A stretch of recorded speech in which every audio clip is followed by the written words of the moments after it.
പ്രതീക്ഷ കൈവിടുന്ന രീതിയിലാണ് കാണുന്നത്. എന്ന് വെച്ചാൽ അവർ പറയുന്നത് ഈ എക്സാം എഴുതിച്ച ഒരു വിഷയം വെച്ച് നോക്കുമ്പോൾ നമ്മൾ നീതി കിട്ടുമോ ഇല്ല എന്നുള്ള ഉറപ്പ് ഇല്ല. അതുകൊണ്ടാണ് മുഖ്യമന്ത്രിനെ കണ്ട് അവള് തന്നെ പറഞ്ഞതാ, പിന്നെ സിഎമ്മിനെ കണ്ട് കാര്യങ്ങൾ പറയണം, എന്റെ വിഷമങ്ങളും എന്റെ ഇതും ഞാൻ പറയാം. ഓരോ ദിവസം തോറും ഇങ്ങനെ തളർന്നുകൊണ്ടിരിക്കുക. ഇപ്പം കണ്ടില്ല, മൈൻഡ് ഒന്നും ക്ലിയർ അല്ല, എന്നാലും പിടിച്ചാടെ എഴുതി 1-2 വാക്കാ പറയാൻ കഴിയുന്നുള്ളൂ.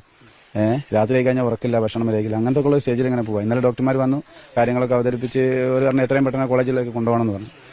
നമ്മുടെ കുടുംബം മൊത്തം തകർന്നിരിക്കുക.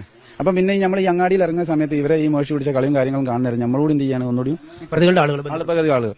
അതായത് ഇതിൽ മെയിൻ പ്രതി എന്ന് പറയുന്ന ഈ നെഞ്ചൊക്കെ ഉപയോഗിച്ച് അടിച്ച ഈ കുട്ടിയുടെ ഫാദർ, ബാക്കിയുള്ള കുടുംബങ്ങൾ ഓര് എന്താ പറയുക, ഇതെന്തോ നന്മ ചെയ്തൊരു ഇതുപോലാണ് അങ്ങാടിയിൽ നിന്ന് കാണിക്കുന്നത്. പല ആളുകളോടും ഒരു ഒച്ചത്ത് സംസാരിച്ച് നമ്മൾ എന്താ പറയുക, ഒരു അവഹേളിക്കുന്ന രീതിയിലുള്ള ഒരു സംസാരം. ഇത് ഇത്രയും തെളിവുകൾ അതും പോരാ.